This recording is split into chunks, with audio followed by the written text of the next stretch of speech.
यहाँ पे माँ सीता जब दातुन करके फेंकी थी तो इस यहाँ पे पेड़ उपज गया। माँ सीता का डोली कहाँ पे रखा गया था? डोली है जहाँ पिंड दिखाइए, ये वही पिंड है जहाँ पे माँ सीता का डोली रखा गया था और यहीं पे वो विश्राम की। अच्छा, ये कुंड कैसे बन गया? पुराने लोगों का कहना है कि जो माता कुल्ली करके जो फेंकी थी तब से कुंड है। अच्छा, दिखाइए, इस कुंड के पानी को इतना साफ पानी है और इसमें थोड़ी सी भी गंदगी नहीं है। और इस कुंड का विशेषता यही है कि लोग इसे चाइना अमृत के रूप में भी इस्तेमाल करते हैं। त्रेता युग में श्री राम का शादी जनकपुर में जब हुआ था तो उसके विदाई के बाद जब वो माँ सीता के साथ लौटे थे तो उनकी डोली को यहीं पे रखा गया था। और माँ सीता ने जब दातुन की थी तो उस दातुन को यहीं पे फेंकी थी और उस दातुन से यहाँ पे कई सारे पेड़ जो है उसी दातुन से उगा जो कई सारे एकड़ में फैला हुआ है। और यहाँ पे कुछ ग्रामीण मौजूद है तो इस जगह के कुछ विशेषता के बारे में जानते हैं। तो सबसे पहले स्वागत है सर। बहुत बहुत धन्यवाद। अच्छा, इस पेड़ की क्या विशेषता है? विशेषता जो पुराने लोगों का कहना है कि जब त्रेता युग में सीता जी की शादी हुई तो जनकपुर से जब अयोध्या के लिए चली तो यही वो स्थल है जो फर्स्ट विश्राम सीता जी का यहीं हुआ। डोली यहीं रुकी गई थी, इसीलिए इसको डोली नाम से लोग जाना जाता है। अच्छा, माँ सीता डोली स्थल पंथवा का धाम। जो राम परशुराम संवाद भी यही हुआ था जी। जो परशुराम जी साथ आए और बोले राम जी को जो तुम अपने आप को धनुष तोड़ के पुरुषार्थ कहलाते हो तुमसे जंग करना होगा। अच्छा, ऐसा ही कुछ संवाद भी यहाँ हुआ था। अच्छा, ये पेड़ कितना एकड़ में फैला हुआ है? लगभग 3 एकड़ में ये पेड़ फैला हुआ है। अच्छा, कैसे ये पेड़ बन गया? माता सीता, पुराने लोग कहना है माता सीता दातुन करके फेंकी थी तो उसी जीवी के से ही पौधा का उत्पत्ति हुआ। लोग बताते हैं और कुल्ली करके जो फेंकी थी तो कुंड का है। अच्छा, यहाँ पे कुंड भी है। कुंड भी बगल में। अच्छा, ये पेड़ कभी खत्म नहीं होता है क्या? कभी नहीं। का है? 2014 में रिसर्चर लोग आया था, नीतीश कुमार सीएम महोदय आए थे यहाँ दर्शन यात्रा में, तो बहुत सारे रिसर्चर लोग आए तो रिसर्च किए जो भाई अमर वृक्ष है।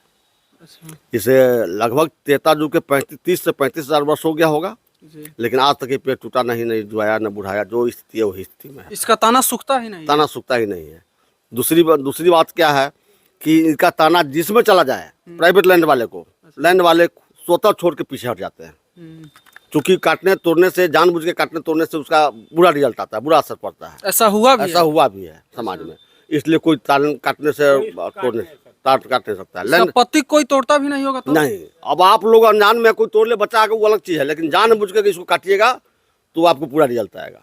बुरा रिजल्ट में क्या क्या देखने को मिला है? माने क्षति, आपको आर्थिक क्षति, शारीरिक क्षति। कभी इसमें दूध निकलता है, कभी खून निकलता है, इस ढंग का बात होता है। ये तना को अगर कोई काट दे जानबूझकर तो कभी कभी तो इसमें से दूध निकलने लगता है, कभी खून ब्लड आने लगता है और उसको जो है से बहुत हानि होता है, उसका वंश का नाश हो जाता है। जो आदमी इस तना को काटेगा उसका, कितना आदमी एक परिवार के आदमी यहाँ काट दिए थे लेकिन उनका वंश खत्म हो गया। अच्छा, ऐसा देखने को मिला है। इसके बाद यहाँ पर कोई आदमी इसको क्षति नहीं पहुँचा सकते हैं। और एक ही पेड़ से सारा पेड़ है जितना देख रहे हैं। इसका अंडरग्राउंड जो है इसका इंटरनेट बहुत तगड़ा है। अच्छा। एक ही से सब मतलब वृक्ष है। और यहाँ पे माँ सीता जब दातुन करके फेंकी थी तो इस यहाँ पे पेड़ उपज गया। माँ सीता का डोली कहाँ पे रखा गया था? डोली है जहाँ पिंड है। अच्छा, पिंड है उसी स्थल पर डोली। दिखाइए, ये वही पिंड है जहाँ पे माँ सीता का डोली रखा गया था और यहीं पे वो विश्राम की थी। आज भी भारतवर्ष में, पूरे भारतवर्ष में पिंड का पूजा केवल यही होता है। अच्छा, और कहीं नहीं। ये जो भी है यहाँ प्राकृतिक है, बनावटी कुछ नहीं है। माता सीता का जो चरण पादुका से जो पिंड बना। आप यहाँ पे एक कुंड के बारे में बता रहे थे। जो कुल्ली करके माता जो फेंकी थी, कुल्ली की थी, उसमें एक कुंड कैसे बन गया? पुराने लोगों का कहना है कि जो माता कुल्ली करके जो फेंकी थी तब से ही कुंड है। अच्छा, और इसको बार बार लोग सौंदर्यीकरण करने के लिए सुखाने का प्रयास किया, लेकिन आज तक सूखा ही नहीं। अभी तक नहीं? अभी तक सूखते हुए कोई देखा ही नहीं इसको आज तक। अच्छा जी, हजारों हजार वर्ष लोग, कितना आदमी आया, कितना चले गए समाज का, लेकिन पुराने लोग भी कहते कि नहीं सूखा। इस कुंड को लोग पवित्र भी मानते हैं? पवित्र मानते हैं। यहाँ का लोग गंगाजल भर के ले आते हैं, शीशी में लोग चनाई समझ के पीते हैं। अच्छा, पानी देख लीजिए, आज भी इतना सफा पानी है। अच्छा, दिखाइए, इस कुंड के पानी को इतना साफ पानी है और इसमें थोड़ी सी भी गंदगी नहीं है। और इस कुंड का विशेषता यही है कि लोग इसे चाइना अमृत के रूप में भी इस्तेमाल करते हैं। और कुछ बताइए इस कुंड के बारे में। लोग पर्व त्योहार भी यही मनाते हैं, छठ वगैरह पर्व जो भी यही करते हैं। लोग स्नान ध्यान भी करते हैं। अच्छा, अपना शरीर सिद्धि करके माता का दर्शन करते हैं। यही सब कुंड का यूज है। और इसका फंड कई बार आया, लेकिन सौंदर्यीकरण करने के लिए लेकिन पानी सूखता ही नहीं जो सौंदर्यीकरण किया जाए। अच्छा, किया गया था सौंदर्यीकरण के लिए? प्रयास बार बार किया जा रहा था लेकिन नहीं सूखा।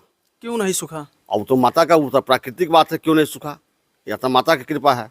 अच्छा। इस कुंड को सूखे दिखता ही नहीं, दिखाई नहीं कोई आज तक। यह माता का असीम कृपा है। और एक विशेषता और है इस पुल का हाँ। कि एक ग्रामीण बच्चा जो है करीब 7-8 साल का बच्चा इस कुंड में डूब गया, समझिए। वो डूब गया पानी के अंदर, वो 1 घंटा तक मतलब बैठा रहा। 1 घंटा के बाद उसको जब आदमी लोग बोला कि जो इसमें बच्चे डूब गए हैं, उसको निकाला गया। निकाल कर उसको बाहर लाया गया, बाहर लाकर उसको पैर धरकर उसको मुंह से पानी हटाया गया। वो बच्चा अभी तक जीवित है, इसमें मरा नहीं वो बच्चा।